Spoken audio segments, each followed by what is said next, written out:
Hello friends, কোলে food চ্যানেলে তোমাদের সকলকে স্বাগত জানাই। আমি শ্রাবণী।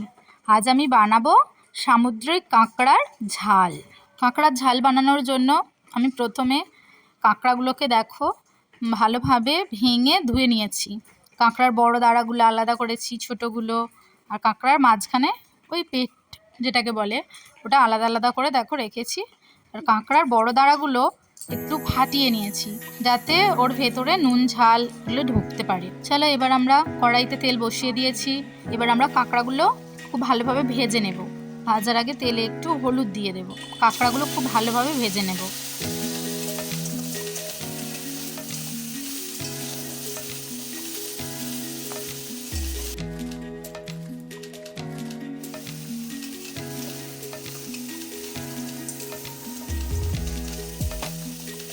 দেখো কাঁকড়াগুলো খুব ভালোভাবে ভাজা হয়ে গেছে।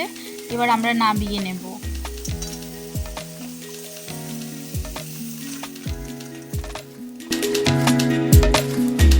দেখো কড়াইতে আবার পরিমাণ মতো তেল দিয়েছি, দিয়ে এবার আমি আলুগুলো ভেজে নেব ভালোভাবে। আলুগুলো ভালোভাবে ভেজে নিচ্ছি।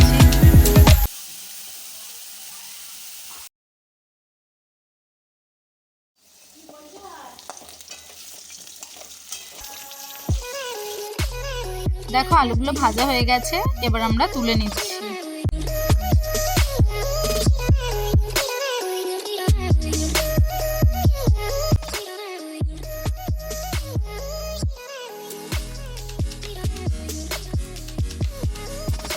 দেখো এবার আমরা কড়াইতে পেঁয়াজ দেব।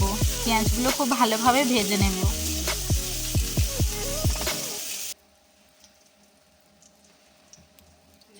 পেঁয়াজগুলো যতক্ষণ না ভাজা হচ্ছে ততক্ষণ আমরা আদা রসুনের পেস্টটা বানিয়ে নেব। চলো আদা রসুন আর কাঁচা লঙ্কা দিয়ে আমরা একটা পেস্ট বানিয়ে নেব। দেখো আমাদের পেস্টটা বানানো হয়ে গেছে। এবার দেখো পেঁয়াজটাও অনেকটা ভাজা হয়ে গেছে, লাল হয়ে গেছে অনেকটা। দেখো পেঁয়াজটা ভাজা ভাজা হয়ে এসেছে। এবার আমরা পেঁয়াজে একটা টমেটো দিয়ে ভালো করে টমেটোটা নাড়াচাড়া করব যতক্ষণ না টমেটোটা সেদ্ধ হচ্ছে ততক্ষণ।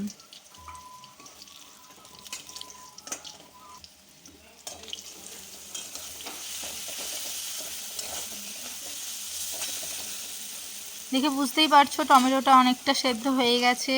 এবার আমরা আদা রসুনের পেস্টটা দিয়ে দেব।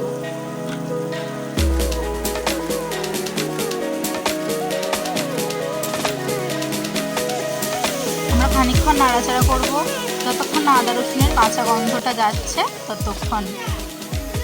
দেখো এবার হয়ে এসেছে, আদা রসুনের গন্ধটা চলে গেছে। এবার আমরা আলুগুলো দিয়ে খানিকক্ষণ কষিয়ে নেব।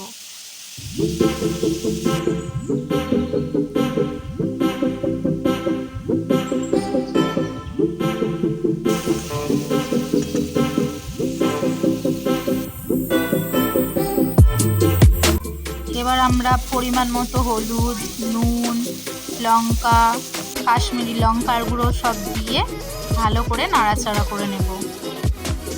ঝালটা স্বাদ মতো দেবে। আমি আমার স্বাদ মতো ঝালটা দিলাম।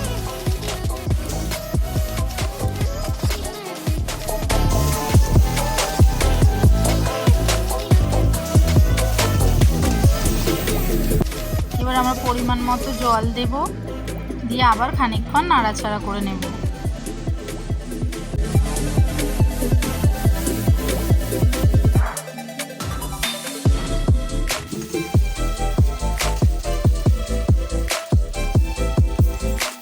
এবার আমরা কাঁকড়াগুলো দেখো ফুটে এসেছে জলটা। এবার আমরা কাঁকড়াগুলো ওতে দিয়ে দেব, দিয়ে আবার খানিকক্ষণ নাড়াচাড়া করে আরও পরিমাণ মতো আরও একটু জল দেব, দিয়ে খানিকক্ষণের জন্য ফুটতে দেব।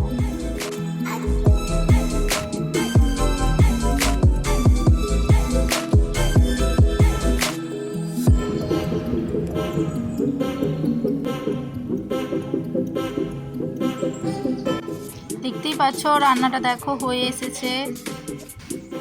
এবার রান্নাটা হয়ে গেছে, আমরা এবার নামিয়ে নেব।